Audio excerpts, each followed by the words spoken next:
All right. Hey, Amy and Megan. I've been a vegan for 7 years, or almost 8 years, and definitely have not stopped learning. Um, Supposedly, the animals. Let me give you my tips. Supposedly, the animal. Let me just give you just a roundabout idea of what's in my mind. Okay, so the animals that we consume are supplemented. Uh, for one. Two, the animals that we consume. Um, yeah, so let's see. Yeah, so they're supplemented and then they're getting plants. So the the animals you're eating are consuming plants. Um, so you would, instead of just eating the animal, it's kind of like a vegan cat. There are such things as vegan cats. They're getting their nutrients through man-made materials that are plant-based. Um, so obligated carnivores can also be vegan. Um, so with that said, it's best to just get your plants. I mean, if you're gonna try veganism ever again, you're gonna want to do it through plants that are grown locally, organic. Well, more so veganic, and wild would be best. If you can forage, I know a lot of people just don't have that kind of time, but life's long in some sense of the words. Like, you have priorities, so time that you feel like you could be doing something more productive, that could be one of those things. Gardening and foraging, and foraging is right around your feet, pretty much. There's constantly wild. There's always gonna be more plants than animals. So, and I would suspect a large majority of them are edible in some form or fashion, enough to where it's viable.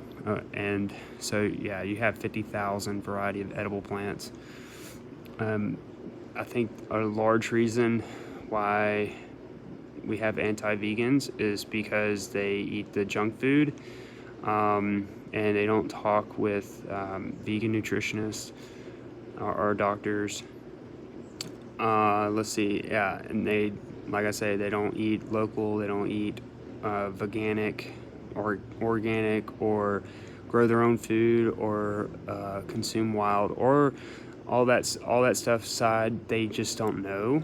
So yeah, they just don't uh, understand the potential.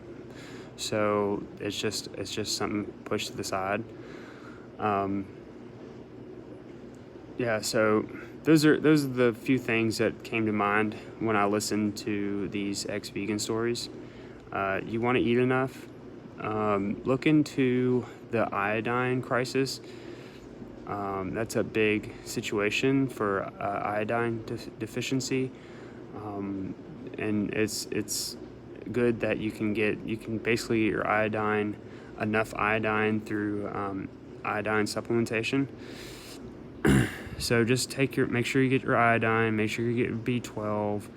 Like I said, the animals you consume would be supplemented anyways, and the reason a lot of the reason why vegans go ex-vegan is because of the quality of the food they're consuming, and the diversity. Let me think what else. So yeah, that's basically it. And the amount, like, you're not getting enough, you're not consuming enough, and it takes time. Pressure, a lot of peer pressure, makes you feel like it's inconvenient. So you have to actually put time and effort into these things. So you kind of you're it's kind of like watching TV. You prefer just to be able to relax and enjoy something coming at you, but in veganism, it's an interactive thing. So it's wearing to have to interact with others that don't see it the way you see it. So you always want to have that silver lining mentality, kind of like a prisoner in prison that's on death row. you just basically look at the bright side that you don't have to do your laundry, you don't have to, you don't have to pay rent, just all these different mentalities you have to maintain to, break of this, this, what is it called? Hypnotic, erotic, symbolic frolic. I mean, we are just, creatures of habit, and changing is long-term scenario. So when somebody does change, everyone else is going to do everything in their power to make sure that it's not going to go against what they're already involved with. So let's see what else. Yeah, that's another big thing, is there's so many people already invested. So when you contradict their mentalities, that's when it's called gaslighting, where they'll just set up scenarios to where it makes you feel uncomfortable, and then you let go. And that's a big trick, is that ultimately, I mean, if you think about it, your life is valuable, if not less so, because that you have a life full of consuming individuals, one life for another, right? That's basically how it should be, one life for another, in my humble opinion. And so with that, when you take 3 lives a day for 26 years, you have, your life is running, it's run its course after that first meal, the very first time you took someone else's life. It is also, in the same breath, it is innocence. So you have that going for you. That's that silver lining. You have innocence, and so do all these people that are gaslighting and are invested. It's just momentum, and it just takes enough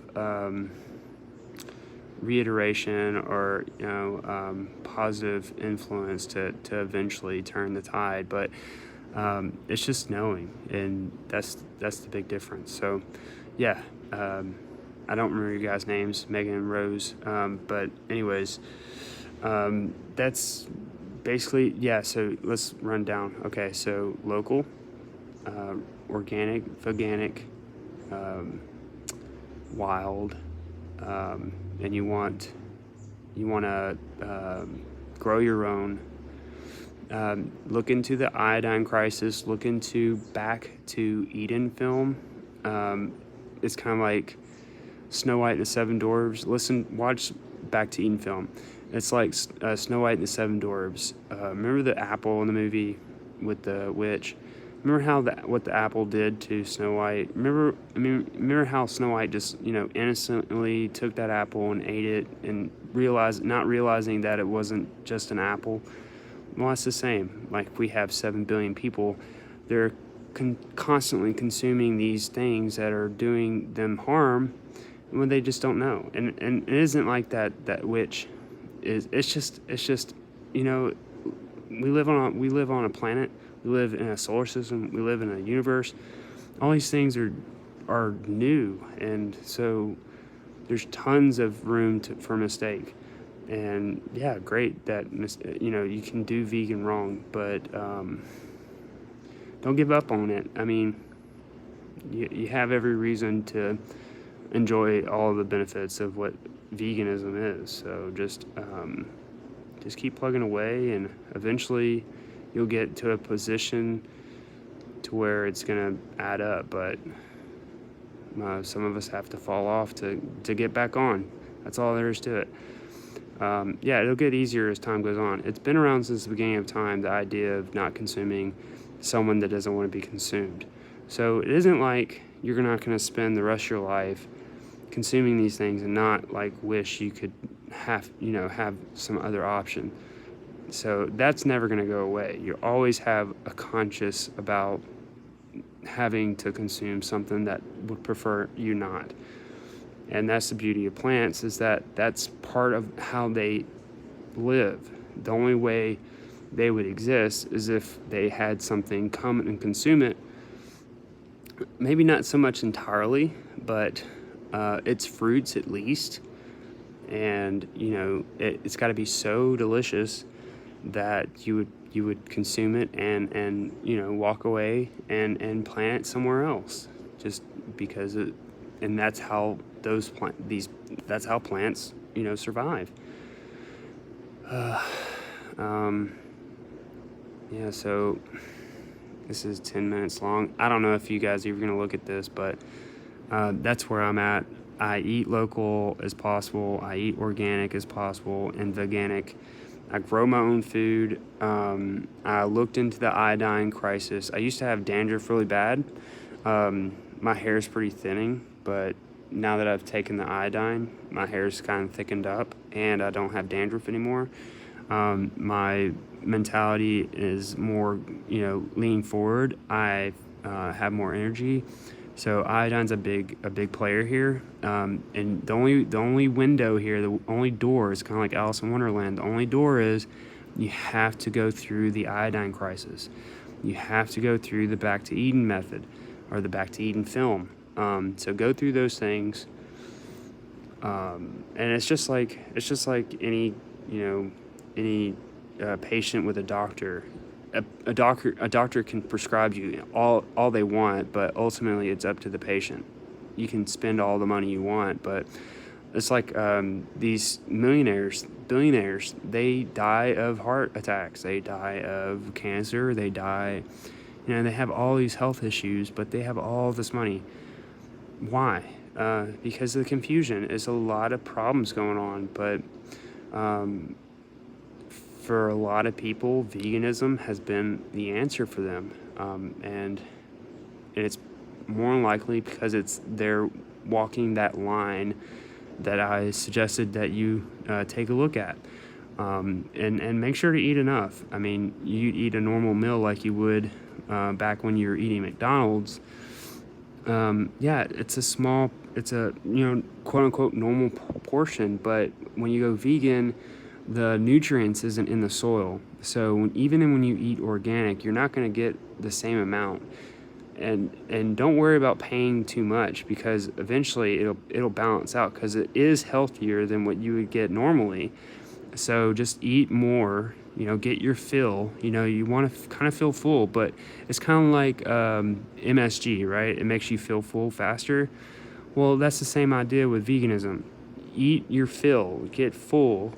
And then, within 20 minutes, you're going to be hungry again. Not necessarily hungry, but you'd have room to, like, if there was like a pickle laying around, you'd eat that pickle because it's just there, and you're you could eat.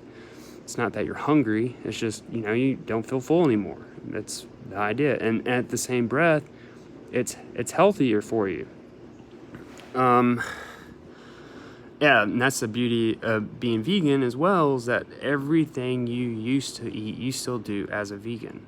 Everything. So there's nothing you're going to miss. Everything that you got from an animal, you get from plants. And I think there's some things where obligated carnivores need from animals, because the animals convert a certain thing, the amino acid or something, from a plant from their bodies. So when the carnivore eats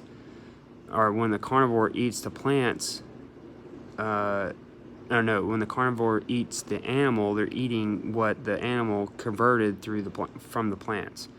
So we've been able humanity has been able to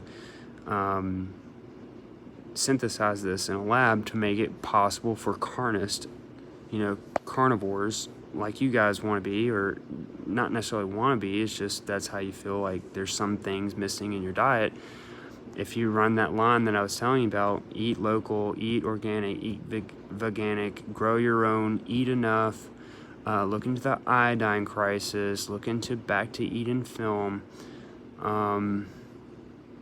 take your B12, get your omega-3s, talk to your vegan doctors and your vegan nutritionists. Did I say eat enough? Eat enough. let's see, what else was it that I was trying to say? Yeah, that's it. Like, diversify. You want plenty. You want different. You want variety. You want wild edibles. 50,000 variety. We only eat 500. We're getting cabin fever.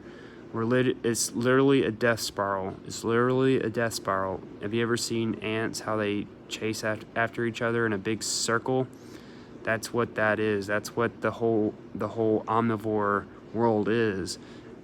We're all following one another into our deaths because we're afraid to take our own choice. We don't have any other choice. So just listen to all these things.